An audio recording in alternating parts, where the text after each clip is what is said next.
में देखने जा रहे हैं। कहने का मतलब यह है कि नॉर्थ टू साउथ हमने ज्योग्राफिकल रीजन को बहुत अच्छे तरीके से समझ लिया है और इसी से 70% आपके ज्योग्राफी के मेजर सवाल बनते हैं। कहाँ पे कौन सी नदी है, कहाँ पे कौन सा रिफ्ट वैली बन रहा है, कहाँ पे कौन सा मैदान है, कैसी उसकी मिट्टी है।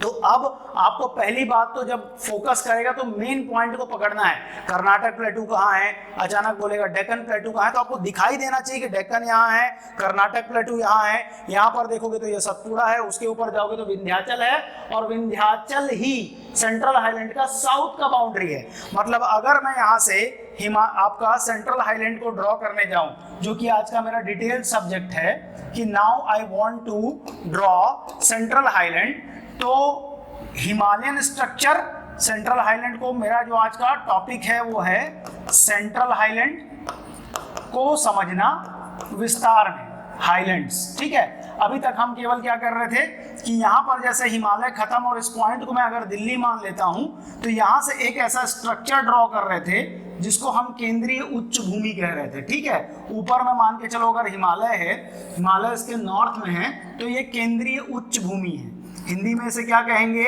केंद्रीय उच्च भूमि। लेकिन अब इस केंद्रीय उच्च भूमि को अभी तक हमने इंट्रोडक्शन में देखा है, आज हम इसको डिटेल में देखेंगे कि एक्चुअली पड़ता कहाँ पे है।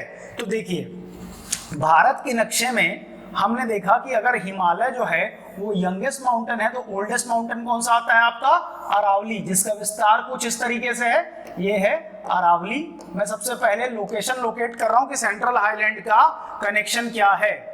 अरावली से आप नॉर्थ ईस्ट ऑफ इंडिया की तरफ जब आप बढ़ेंगे तो यहाँ पर आपको सेवन सिस्टर्स आएंगे, ठीक इस तरीके से आएंगे, जो कि पूर्वी हिमालय का हिस्सा है।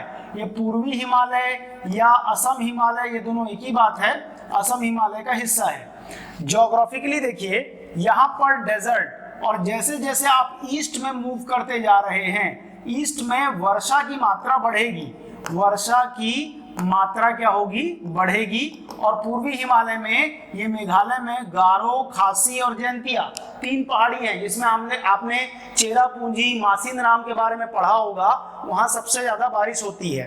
तो भारत के नक्शे में वेस्ट मोस्ट पॉइंट से ईस्ट मोस्ट पॉइंट की तरफ अगर आप अरावली से बढ़ते हैं तो वर्षा की मात्रा में अधिकता आती है। और जब आप एकदम ईस्टर्न पॉइंट में मेघालय के पास पहुंच जाते हैं तो यहाँ पर खासी की जो पहाड़ी है, गारो, खासी, जयंतिया में खासी की जो पहाड़ियां हैं, राज्य का नाम है मेघालय, वहां सर्वाधिक वर्षा वाले पॉइंट हैं मासिनराम और चेरापूंजी, आपस के लगे दो छोटे छोटे गांव हैं जहां सर्वाधिक वर्षा रिकॉर्ड की जाती है भारत में।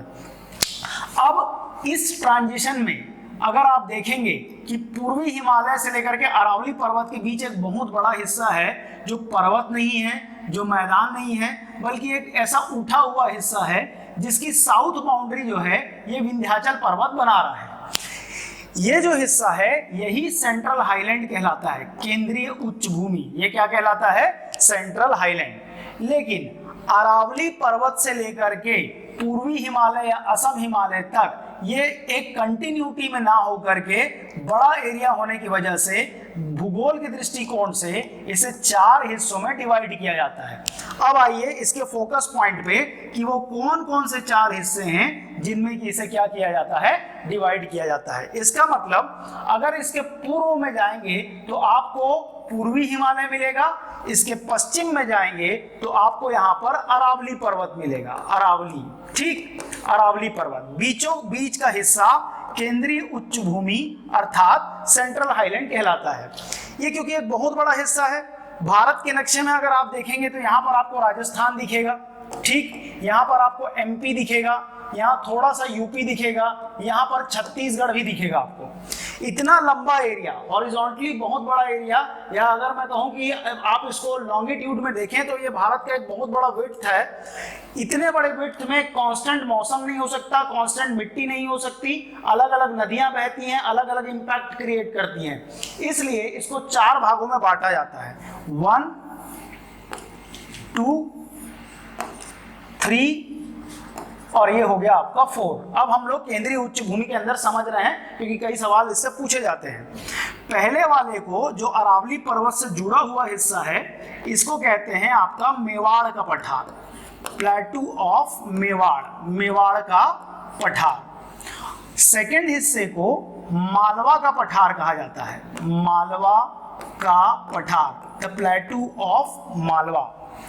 तीसरे हिस्से को बुंदेलखंड का, तीसरे हिस्से को आपका बुंदेलखंड का पठार कहा जाता है, बुंदेलखंड का पठार। ये पूरा पठारी हिस्सा है, इसलिए इसे हाईलैंड कहा गया है। हाईलैंड का मतलब होता है प्लेटू, हिंदी में अगर बोलेंगे तो उसको बोलेंगे पठार। तो यह है बुंदेलखंड का पठार, तीसरा पॉइंट, ठीक। और फोर्थ पॉइंट पे आते हैं तो इसे बघेलखंड का पठार कहा जाता है, प्लेटू ऑफ बघेलखंड। और छत्तीसगढ़ का जो सरगुजा का प्रांत है, मतलब सरगुजा का जो संभाग है, ज्योग्राफिकली अगर सरगुजा संभाग को ट्रेस करेंगे तो यहाँ कहीं पर पड़ता है। इसलिए हम लोग छत्तीसगढ़ में पढ़ते हैं कि जो सरगुजा संभाग है आपका, ठीक है, सरगुजा संभाग जो है वो ज्योग्राफिकली क्या है, पूर्वी बघेलखंड का पठार है। तो पूर्वी कैसा हो गया, ये पूरा का पूरा बघेलखंड का पठार हो गया। अब इसको दो हिस्से में बीच में डिवाइड कर लो, एक हो गया पूर्व, एक हो गया पश्चिम। इसमें छत्तीसगढ़ का नक्शा चिपकाओ। तो ये जो सरगुजा का पार्ट आ रहा है, ये पूरा का पूरा सरगुजा का जो पार्ट आ रहा है, ये पूर्वी बघेलखंड और सरगुजा आपस में लैप्स कर रहे हैं। तो छत्तीसगढ़ का वो कौन सा हिस्सा है जो पूर्वी बघेलखंड के पठार में आता है, तो बता देना कौन सा हिस्सा है, वो सरगुजा का हिस्सा। तो और कौन कौन से हिस्से इसके नीचे पड़ जाएंगे, यहाँ पर आपको छत्तीसगढ़ का मैदान दिखाई देगा, छत्तीसगढ़ का मैदान, और उसके नीचे आएंगे तो दंडकारण्य का पठार, दंडकारण्य का पठार। तो यहां से आप छत्तीसगढ़ के मैप को भी डायमेंशन में ला सकते हो कि भारत के मैप में एक्चुअली छत्तीसगढ़ का जो नक्शा है वो केंद्रीय उच्च भूमि से किस तरीके से जुड़ा हुआ है। तो सेंट्रल हाईलैंड को 4 भागों में बांटा, मेवाड़ का पठार, मालवा का पठार, बुंदेलखंड का पठार और आपका बघेलखंड का पठार।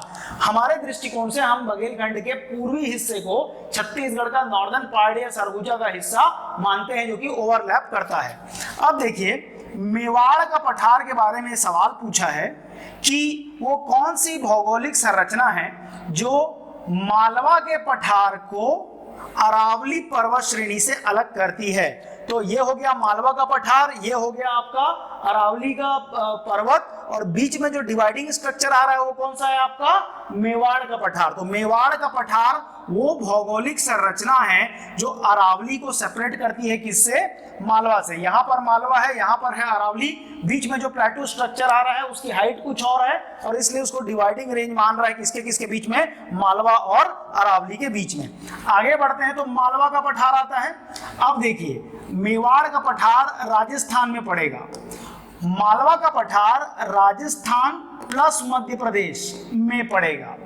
बुंदेलखंड का पठार, बुंदेलखंड का पठार जो है वो एमपी प्लस यूपी, ये दोनों जगह पे पड़ेगा। और बघेलखंड का जो पठार है ये एमपी प्लस छत्तीसगढ़, इतने जगहों पे उसका विस्तार है, इसलिए इसको डिवाइड करके पढ़ना पड़ता है क्योंकि ये बहुत बड़ा क्या है, एरिया है। मेवाड़ के पठार में आपको इतना ही याद रखना है कि अरावली और मालवा के पठार को अलग करता है कौन सा पठार, आपका मेवाड़ का पठार। अब सेकेंडली, जब आप मालवा के प्लेटू में आते हैं तो मालवा के प्लेटू की खास बात है कि ये ब्लैक सॉइल से बना है, ब्लैक सॉइल, काली मिट्टी। और ब्लैक सॉइल वैसे तो उपजाऊ होती है, लेकिन उपजाऊ होने के बावजूद मालवा के पठार में एग्रीकल्चर के प्रोस्पेक्ट क्यों डेवलप नहीं हो पाए हैं, उसका एक बहुत बड़ा कारण है कि इस क्षेत्र से होकर के नर्मदा की सहायक नदी बहती है जिसका नाम है चंबल नदी। तो चंबल नदी किस भौगोलिक क्षेत्र में बहती है, सवाल नंबर 1 तो आप बताना कौन सा है, आपका मालवा का पठार। चंबल किसकी सहायक है, तो आप बता देना किसकी सहायक है, वो नर्मदा की सहायक। आज हम लोग गंगा ड्रेनेज सिस्टम देखेंगे, उसमें नर्मदा के सहायक के तौर पे मैं आपको दिखाऊंगा भी।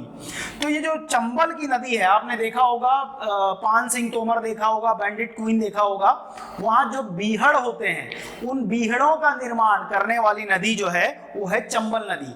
वो काली मिट्टी के क्षेत्र को इतने बुरे तरीके से काटती पीटती है जिसे कैनियंस कहा जाता है, और वो न खेती के लायक छोड़ती है और ना ही निर्माण के लायक छोड़ती है। तो चंबल के खड्ड या चंबल के कैनियन जो है वो मालवा के पठार में बनाए गए हैं, और ये खेती के लिए सूटेबल, एग्रीकल्चर के लिए सूटेबल नहीं माने जाते हैं। साथ ही क्योंकि ये एग्रीकल्चर के लिए सूटेबल नहीं है, क्योंकि ये कंस्ट्रक्शन के लिए सूटेबल नहीं है, इसलिए चंबल नदी के आसपास किसी भी प्रकार की मानवीय गतिविधियां सबसे कम हुई हैं। और यही कारण है कि भारत की सबसे सेफ नदी, सबसे प्योर नदी जिसमें कि बिल्कुल भी प्रदूषण नहीं है, वो कौन सी नदी है? आपका चंबल नदी। तो चंबल नदी जो बीहड़ बनाती है वो मालवा के क्षेत्र में बनाती है ये काली मिट्टी, लेकिन उपजाऊ ये नहीं मानी जाती। बुंदेलखंड के पठार में जब आते हैं तो ये बुंदेलखंड जो है ये एमपी और यूपी में फैला